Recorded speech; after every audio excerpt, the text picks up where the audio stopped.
Breaking news: Jalen Hurts uncertain if he will play Sunday Wow. versus the Cowboys due to Oh a shit. strained shoulder that he suffered during Sunday's win over the Bears, per league sources. Adam Schefter. That's pretty massive. Yeah, that's Um, very important. I mean, I don't think technically the Cowboys are alive to win the NFC East based on the Would have been easier if they had just won yesterday, but alas. that would have been if Jalen Hurts was unable to go on Saturday, that would have been like, oh my God, the Cowboys could actually Right. come back Totally. and take the division. I still think that that's quite unlikely, Hmm. given, I mean, let's check out their schedules here. The Eagles coming up have the Cowboys, right? But the Cowboys for the rest of the year have the Titans after that and the Commanders. They could technically run the table if they do defeat the Eagles. The Titans have been playing really poorly recently, but for the Eagles, who they have coming up, they have the Cowboys and the Saints and the Giants. So Hmm. those final two they should win as well. And I believe that they really just need to win one game to clinch the And I guess NFC it'll East. be an interesting test if ultimately Hurts isn't playing. Gardner Minshew will be in. Yeah, testing Nick Sirianni's mettle. Getting kind of this was I would say very clearly their biggest point of adversity this season. If Jalen Hurts, who is such a release valve for the offense Hmm. in so many ways, is not there to use his legs and when I like we were saying last week, basically when one team game plans against Jalen Hurts, he just plays the other way that Yes. he can really exploit with all of the weapons he has at his disposal. So I think it'll be very interesting to see how if he's confirmed to not be playing Sunday or Saturday. Is it? I guess it could be Saturday game. Saturday Well, game. most That of the games are being played on Saturday because Christmas Oh, is that's right. Sunday, Okay, so they're yes, only yes. playing So three mostly games. Saturday, right, right. Yeah. And then to see what they'll do with Minshew, because I would say Minshew's a streaky player, but I think he's a relatively high end backup, and he played Very high-end even backup. even against the Jets last year. He had a great spot performance for Hurts. He kind of sliced and diced a much worse Jets team.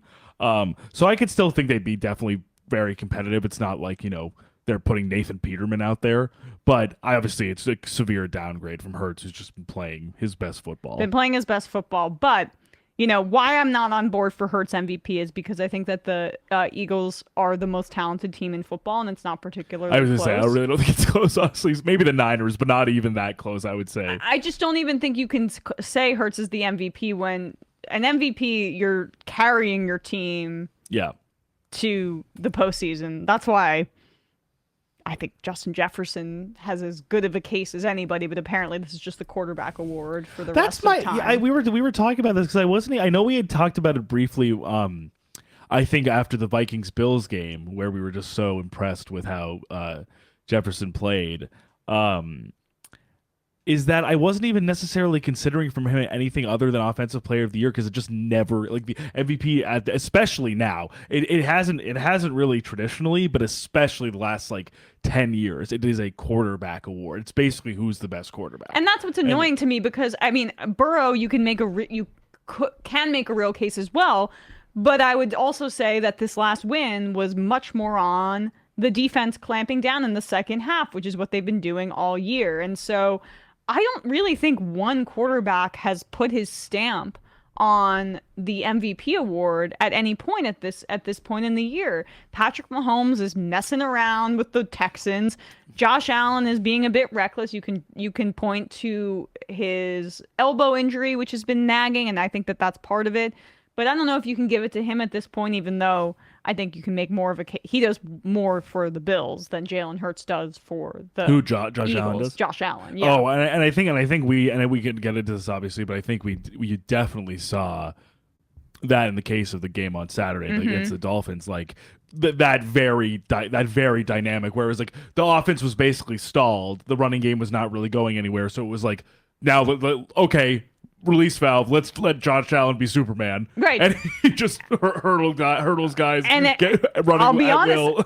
as soon as it started snowing, I went, I am like I put a large bet for my standards, which is like over $10 or $20 on the Bills money line, like right away, and it was a tie game at that point. I was like, there's no chance. Because There's no chance. you had a feeling that Josh Allen was about to go Yeti mode. Oh yeah, and he did, and then they won that game, and I won some money. But like I just Jalen Hurts playing great, and he's impossible. I'm a Giants fan, and I like him. I'm so happy for him, it's very genuinely. hard to dislike him. He's so great. But I would imagine that if he's out of this game and not playing, the Cowboys will be favored, and I will be taking the Eagles. Oh yeah, Guarantee it. This is a classic Mike McCarthy trap game. Oh yeah, well, we already saw one, but I think this would be even worse. It would somehow, be. It would be. McCarthy grabs defeat from the jaws of victory against and Gardner Dak Prescott Minshew and the Eagles. is not playing his best football right now. So I still think the Eagles could win that game. And then for me, even if Minshew looks good, it would be obvious that this is like. This team is on another level talent-wise, and so I just don't think you can give the MVP to somebody who is just, the quarterback of that team, even though he's playing definitely like a top 10 quarterback in the NFL this year. But yeah, I think it would be pretty inspired to give it to Justin Jefferson, but it should be. I think, in my opinion. I think that ultimately it's going to be a split between Mahomes and Allen, but I just am curious how they'll actually come down. I don't think you're right though. I think Jalen Hurts is the favorite right now. So you think Hurts will win? You think in terms of like who would be? I don't think he should, win. but I think he will. That's it. Yeah, I guess I wasn't even necessarily because of the standard I set for like good team, like great team with a good quarterback. I almost wasn't even like considering him actually winning it. But I also think you're probably right in terms of narrative. Like, also the voters don't love giving repeats. They don't. I mean, they did it with Rodgers, but I don't think they'll want to do it like. Mahomes has won an MVP before. If Allen isn't the standout, I wonder if him and Mahomes and Allen's cases are too similar. And this is a new person to give. Oh, look, we have a new MVP of the league. Like I always think that these, like, both in NBA and both in the NBA and the NFL, a lot of it is not just like actually like who is the most valuable player. I think it's like who is the most valuable player to like define the 2022-23 season. Yeah. I think it really depends on the story too, and Hurts might have the best one. Yeah. For this year. I mean, it's just the Eagles are the story of the league, so right, exactly. And then, coach of the year odds, interestingly, I wonder if Nick Sirianni is gonna win as well, and what that means, because he's the favorite as of this point. Then Dan Campbell. It should be between Kevin O'Connell and Nick Sirianni at this point. Oh, not you wouldn't say Dable still, I guess. But I think so because of the roster. But no, they're not going to give it to him. Yeah, I guess that would be my only thought is like if we're talking narrative again too, being like.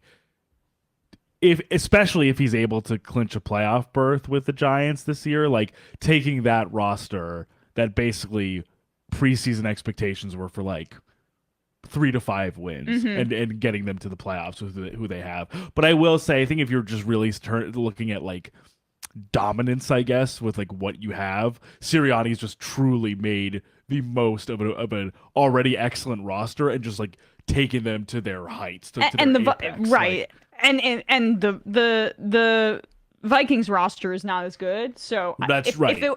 If it were between those two, I'd probably still give it to Kevin O'Connell, but because it is like, but it's hard to say. Rookie, Sirianni's done an incredible job. So, but I see what you're saying though, in the sense rookie coach.